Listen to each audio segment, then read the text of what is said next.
Merci beaucoup, Cara.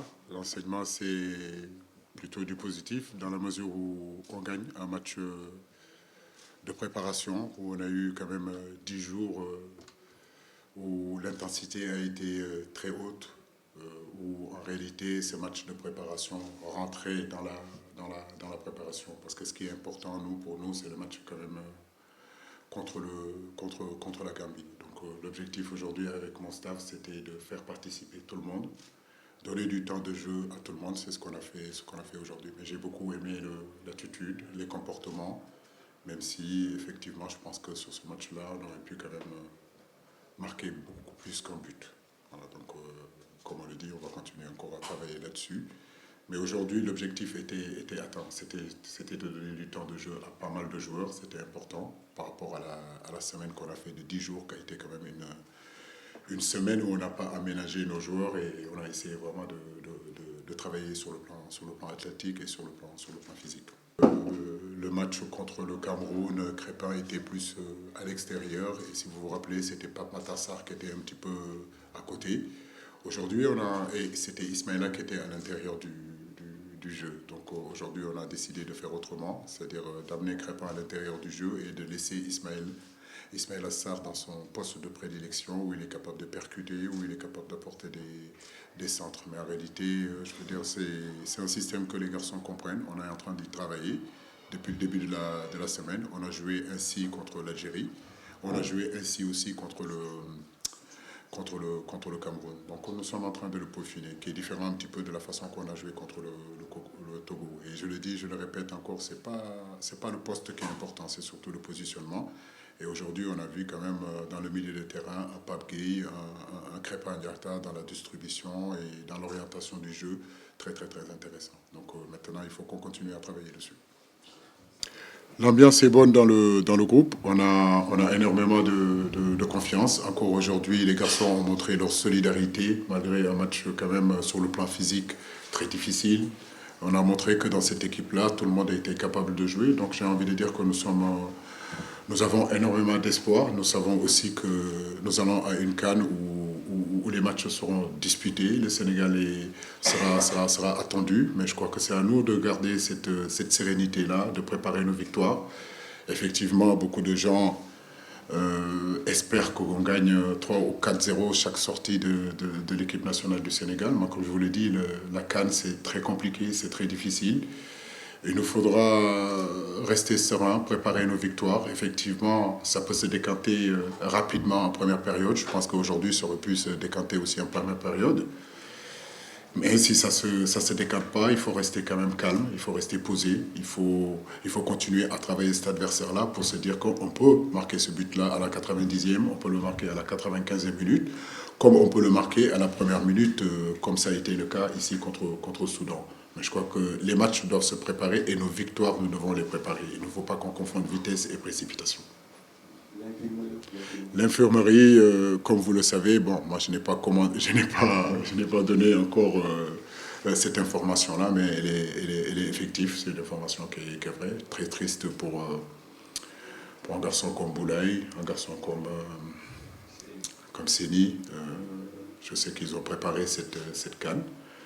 Mais comme je le dis aussi, il est important d'aller dans cette canne-là avec des garçons qui sont à 100% de leur potentiel. J'espérais qu'avec le staff médical, que Boulaye et Séni reviendraient à leur meilleur niveau. Depuis que j'ai donné la liste jusqu'à présent, ce n'est pas le cas. Et on s'était dit que s'ils ne sont pas à 100%, on les changerait. Et les changements se feront entre Bamba Dieng qui reviendra, il connaît la maison.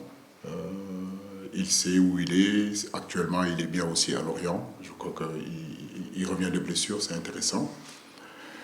Et puis, Alfred Gomis aussi, un autre garçon aussi qui connaît la maison. Donc, on n'est pas non plus en fait, on est dans la continuité, quoi. Je veux dire, par rapport au groupe qui est là. Et les 55 joueurs, c'est présélectionné. Aujourd'hui, nous sommes en train de puiser ça. Bamba a la chance de venir parce que Boulaye s'est blessé. Et Alfred Gomis remplacera Sénégal. Je crois que c'est l'une demi-heure qui était trop long. Hein? Je ne sais pas si c'est une approche voulue de votre part pour tester votre équipe Non, je crois que le mariage, c'est un moment quand même assez important. Le football, c'est vrai que c'est notre vie, mais il y a la famille aussi. Il y a des moments de bonheur comme ce que Sadio est en train de vivre. Toute l'équipe nationale, tous les gens on lui reprochait ça. Je pense que moi en premier, de lui demander tout le temps quand est-ce que tu vas te marier. Donc maintenant il s'est marié. Il a bien travaillé dans la semaine. C'est un garçon en réalité qui a beaucoup joué aussi ces derniers temps. Et je pense que le fait de le laisser aussi avec sa dulcinée, passer la soirée et passer du bon moment avec eux, ça peut que lui faire du bien.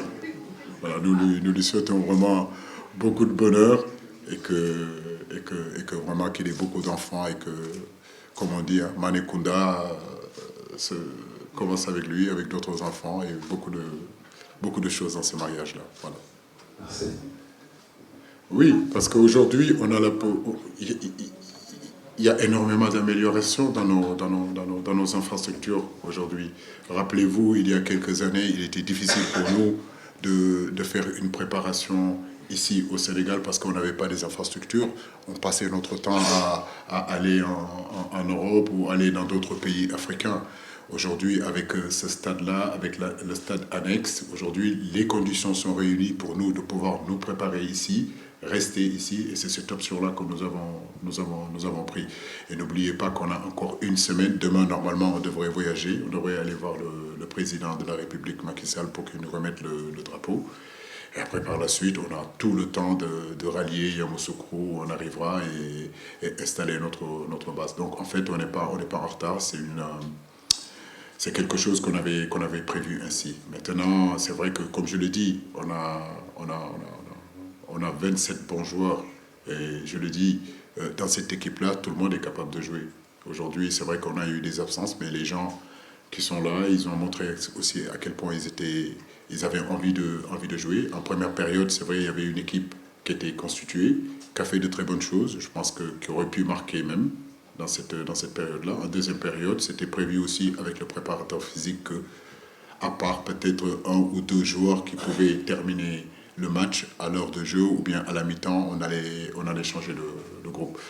J'ai beaucoup aimé leur réaction, j'ai beaucoup aimé leur rentrée, j'ai beaucoup aimé ce qu'ils sont en train de faire et je pense que c'est ce qui est important. Pour gagner, ce n'est pas seulement une histoire de 11 joueurs, mais c'est une histoire de 27 joueurs. Parce que ce qui ne joue pas, c'est qui pousse aussi les autres qui jouent à se remettre en question et être à niveau. Et aujourd'hui, ça me fait plaisir. J'ai la possibilité de pouvoir changer d'équipe, j'ai la possibilité de donner du temps de jeu, j'ai la possibilité d'apporter aussi la concurrence, parce que nous savons que sur un laps de temps de 1 mois, il nous faudra être prêt. Et c'est pour cela qu'on a donné du temps de jeu aussi à des garçons que vous n'avez pas l'habitude de voir tout le temps.